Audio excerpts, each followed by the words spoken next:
So we have an array of numbers and want to find the maximum number of steps to reach the end of array from the start. And there is a rule how you can reach it by comparing the numbers. For example, if you have number a, number b, then the absolute a minus b absolute value should be less or equal some target t. So if you have this number, you can jump to it. So when you have this rule, you can't say that you just take greedy and try to go to the closest possible point and then again to the closest. That's not how it works, because the actual path can be like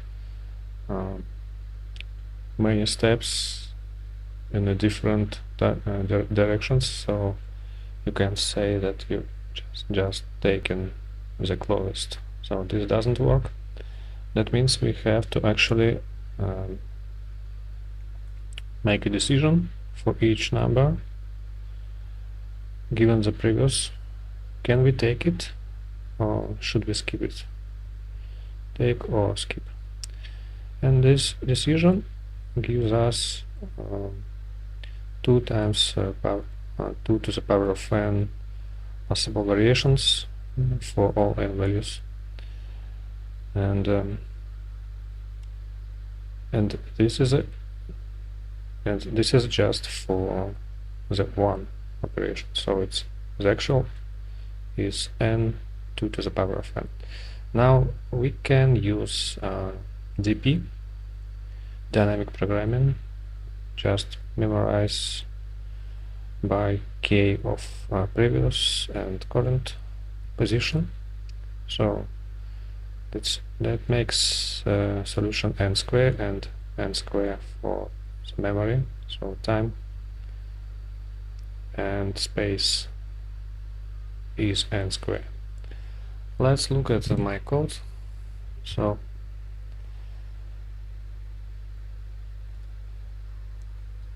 this was my accepted solution. I use simple DFS function with current index and previous index and several conditions. The final condition, when you at the end, you have to check if your previous is in the range of target, and inside it you have to do the same check again. So it's kind of 2 checks. Not very good looking code, but it works. You also have to do return int minimum value, because if you just return -1, it can be mitigated by this 1 plus, so you have to be careful. So this was accepted solution. Now let's look at some golf implementation.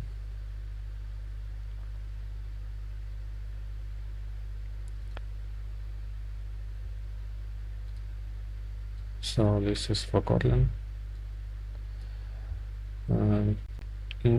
Instead of doing top-down TP, which is easy to write and reason about, we can use bottom-up TP, and the reasoning is a little bit different. So when we solve it with top-down, we are just playing the simulation game. We have arguments as our previous history and take or skip in our current step, and we don't care about anything else. And if we solve it in bottom-up, we play a different game. So we have this iteration for each position. We asking the question if we can reach this position. Let's update all the next positions with the current position plus step. So from the current position, if we can reach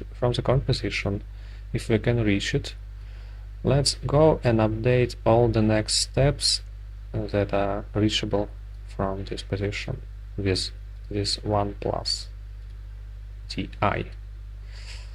And this is how it works. So the code does basically the same, but the intuition is a little bit different. And now this solution is also n squared time complexity, but just n time space complexity. And now let's look at the segment tree solution. And this is super minified version of segment tree solution, and I will try to explain how it works. So let's talk about part 2, segment tree or of nlogn solution by segment trees.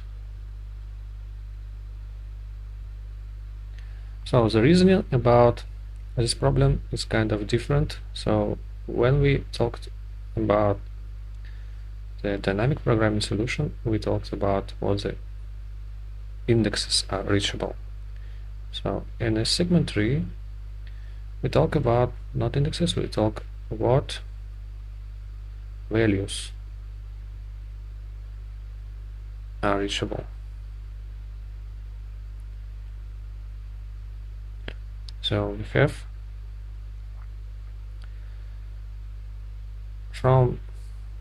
when we scan the array and we look at some number in this array and we look back and ask the question,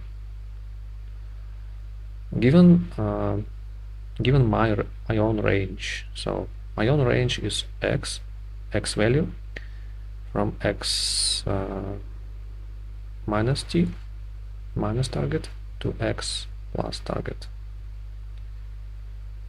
So given my own range, what other possible reachable ranges we have for this values range?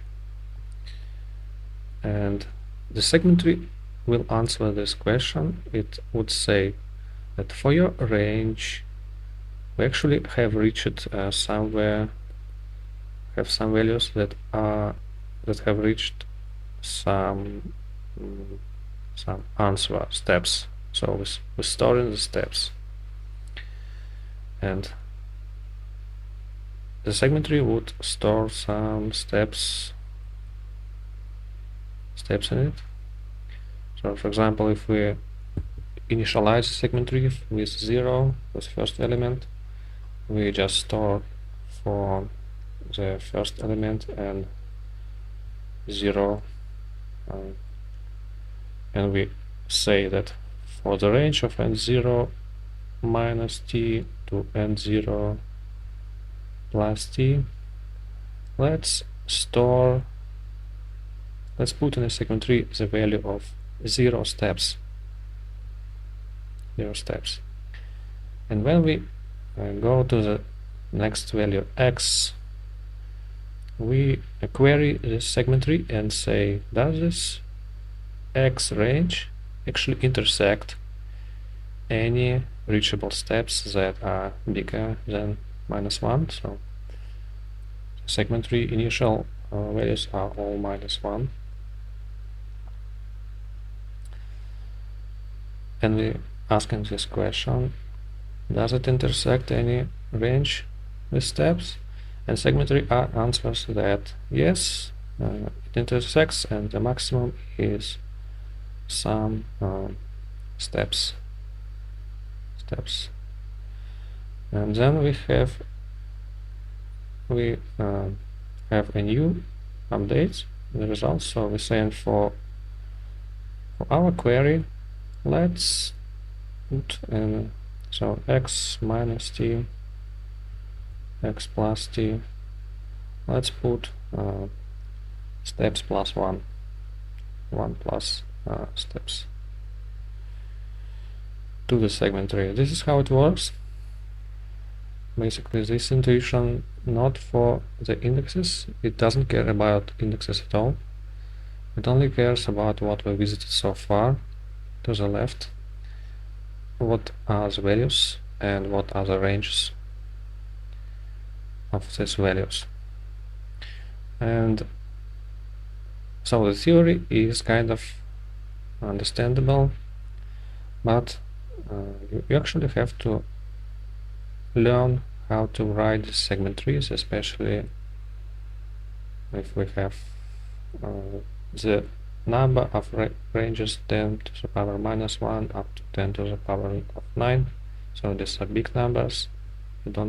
You can't just make the value segment trees as the values. So you have to first, so how to segment tree.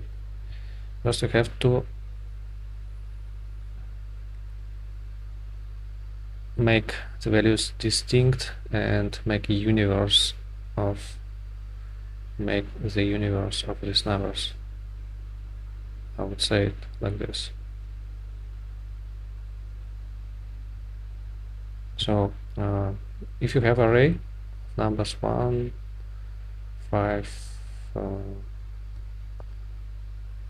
1000, so three numbers, first you shorten them, maybe 5, then you dedup, remove duplicates, and then you have 1, 5, and 1000, three numbers. So the segment tree would instantiate his segment tree. His array would be -1, -1, -1 for these three numbers, and for the segment tree it is -1, -1, -1. So this is length equal 3 elements. So segment tree length is 2 times n length. The n is obviously deduplicated. And then when you need to access the range, you first find the index of your range. For example, you want the values in a range of A up to B. So you first search for A inside your deduplicated sorted list of numbers. You making bisect left, basically binary search, and go to the left, and then if you do bisect right for the right boundary. So you have to do 2 binary searches, and this will give you some indexes I and j, or L and R. Let's call it like this, L, R. And then you do the query. So in this representation of 2n, for the query you do, so let's call it m. So n, the size length is m equals 3. So you go into the leaf, and then to go to the leaf you do L plus M and R plus M, this goes immediately to some leaf nodes, because the first half of segment 3 is for the roots, and the second part is for the leaves. And the representation of each node, so the node, this parent node, and the left node equals parent times 2, and the right node equals parent times 2 plus 1. So this is the representation of the segment 3. And then you go up to the root, so your L plus M or M points to the leaf, and its parent, so its parent is L divided by 2. This is parent. This is how you jump to parent. Same for the right.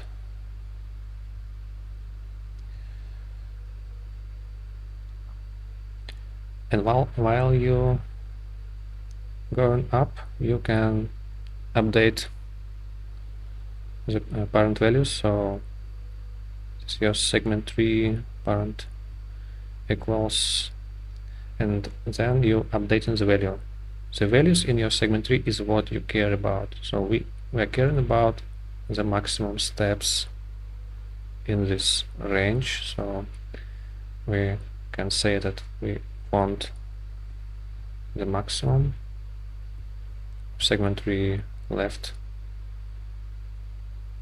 or maybe like this: segment 3 parent times 2, and segment 3 parent times 2 plus 1. Now this is update step as we go to the up. So we have this update step. This is the parent. This parent times 2. This parent times 2 plus 1. And as we go up, we're saying we want the maximum L.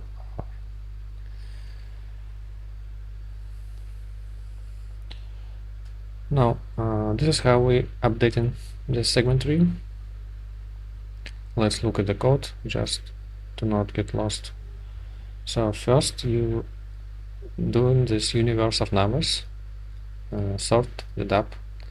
Then you do instantiate segment 3 length times 2 is -1. -1 is the meaning of number of steps reachable from 0 position. Then we go and updating. So to update, we have the pointer, and we saying that first we're updating the value. The Q is the sum result. First we're updating it, and then we go to the parent, and we're saying this parent should be updated with its children maximum, left child and the right child. And now the query. The query part is more tricky for this implementation.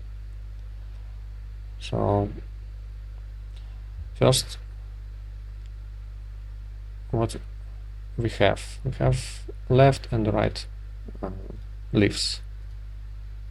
As you can see, first we did binary search, F and G doing binary search. Then we do plus M to go to the leaves from positions, and then we are doing iterations until the leaves intersect. So the query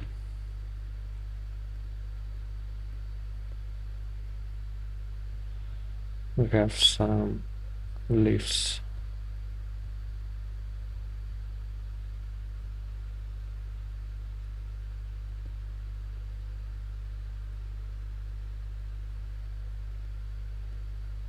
So imagine that we have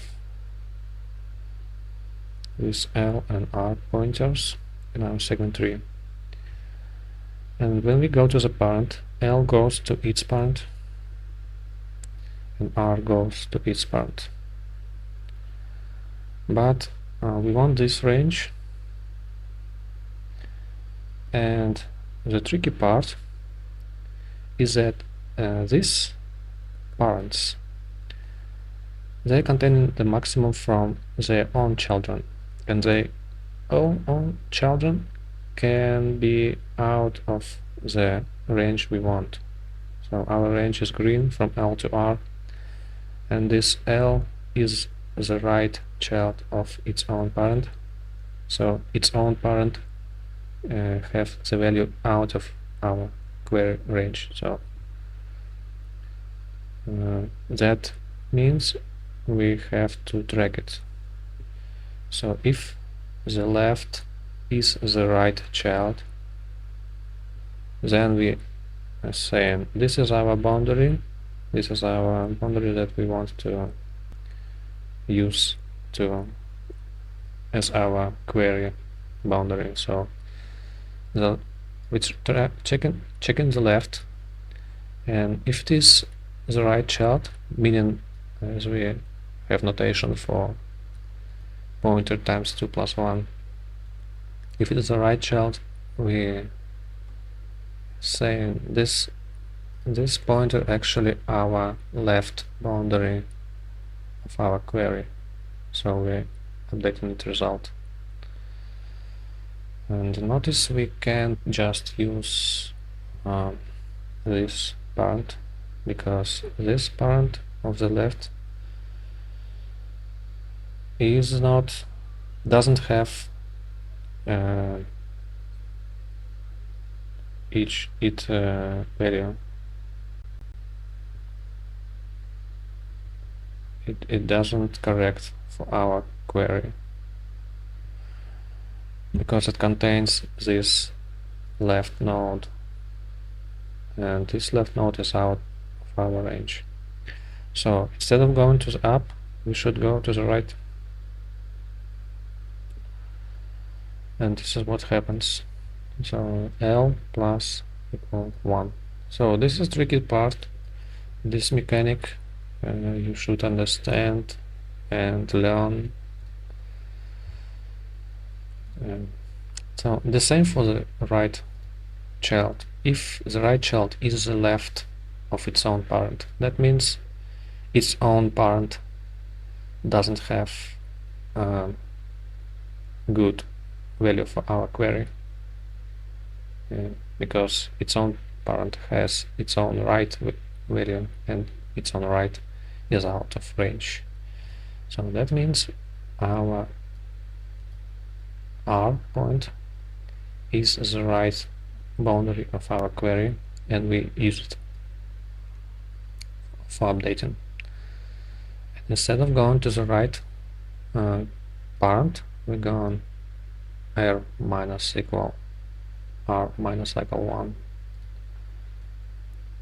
But he's going not to the parent, he's going to the left of its own, and then they both go into the parent.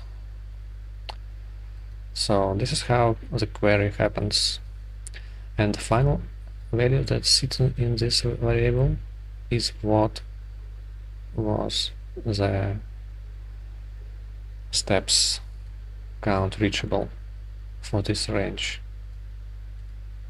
So, and if it's good, so if it's more than or equal than 0, we incrementing it, and the I equals 0 is just it's just code golf to be able to inline this segment tree in single loop. So this is how it works. I hope I explained it somehow. So that's it for today.